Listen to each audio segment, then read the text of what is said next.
8ನೇ ತರಗತಿ ಸಮಾಜ ವಿಜ್ಞಾನ ಅಧ್ಯಾಯ 17 ಪ್ರಜಾಪ್ರಭುತ್ವ ಪ್ರಶ್ನೋತ್ತರಗಳು.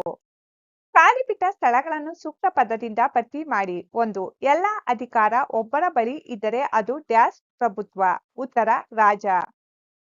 2. ಮತದಾನ ಮಾಡಲು ಡ್ಯಾಶ್ ವರ್ಷ ವಯಸ್ಸಾಗಿರಬೇಕು. ಉತ್ತರ 18. 3. ಮತ ಚಲಾಯಿಸುವ ಸ್ಥಳವನ್ನು ಡ್ಯಾಶ್ ಎನ್ನುವರು. ಉತ್ತರ ಮತಗಟ್ಟೆ. ಕೆಳಗಿನ ಪ್ರಶ್ನೆಗಳಿಗೆ ಉತ್ತರ ಬರೆಯಿರಿ. ಪ್ರಶ್ನೆ 1. ಪ್ರಜಾಪ್ರಭುತ್ವ ಎಂದರೇನು? ಉತ್ತರ: ಪ್ರಜೆಗಳು ತಮ್ಮ ಪ್ರತಿನಿಧಿಗಳನ್ನು ಚುನಾವಣೆಯ ಮೂಲಕ ಆಯ್ಕೆ ಮಾಡಿ ಅವರಿಂದ ನಡೆಸಲಾಗುವ ರಾಜಕೀಯ ವ್ಯವಸ್ಥೆಯನ್ನು ಪ್ರಜಾಪ್ರಭುತ್ವ ಎಂದು ಕರೆಯಲಾಗುತ್ತದೆ. ಪ್ರಶ್ನೆ 2. ಪ್ರಜಾಪ್ರಭುತ್ವದ ಮಹತ್ವವೇನು? ಉತ್ತರ: ಪ್ರಜಾಪ್ರಭುತ್ವದ ಮಹತ್ವ: ಆಡಳಿತವು ಪ್ರಜೆಗಳು ಆಯ್ಕೆ ಮಾಡಿದ ಪ್ರತಿನಿಧಿಗಳದ್ದೇ ಆಗಿರುತ್ತದೆ. ಎಲ್ಲ ಸಮಾನತೆಗೆ ಇಲ್ಲಿ ಅವಕಾಶವಿದೆ. ಕ್ರಮಬದ್ಧವಾಗಿ ಚುನಾವಣೆಗಳು ನಡೆಯುತ್ತವೆ. ಜನಪ್ರತಿನಿಧಿಗಳು ಕಾರ್ಯನಿರ್ವಹಿಸುತ್ತಾರೆ. ಜನಪರ ನಿರ್ಧಾರಗಳನ್ನು ಕೈಗೊಳ್ಳಲಾಗುವುದು. ಜನರು ವಿವೇಕದಿಂದ ನಿರ್ಧಾರಗಳನ್ನು ತೆಗೆದುಕೊಳ್ಳುವ ಅವಶ್ಯಕತೆ ಇದೆ.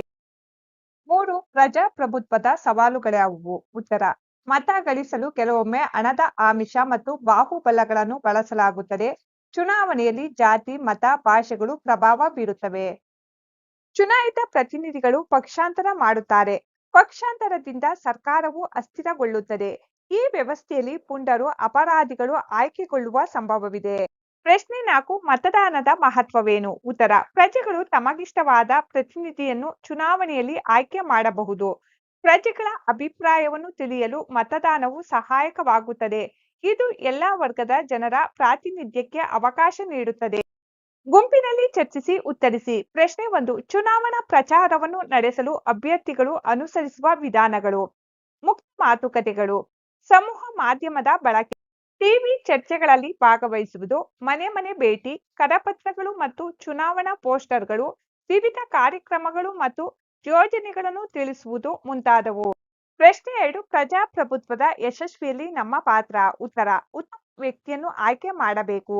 ನಿಯಮಗಳು ಮತ್ತು ಕಾನೂನುಗಳನ್ನು ಅನುಸರಿಸುವುದು, ಸಾಮಾಜಿಕ ಜವಾಬ್ದಾರಿಯನ್ನು ಹೊಂದಿರುವುದು, ಅಭಿಪ್ರಾಯಗಳನ್ನು ವ್ಯಕ್ತಪಡಿಸುವುದು, ಭ್ರಷ್ಟಾಚಾರದ ವಿರುದ್ಧ ಹೋರಾಟ, ಶಿಕ್ಷಣ ಮತ್ತು ಮಾಹಿತಿಯುಳ್ಳ ನಾಗರಿಕರಾಗಿರುವುದು, ಸಹಿಷ್ಣುತೆ ಮತ್ತು ವೈವಿಧ್ಯತೆಯನ್ನು ಗೌರವಿಸುವುದು ಮುಂತಾದವು.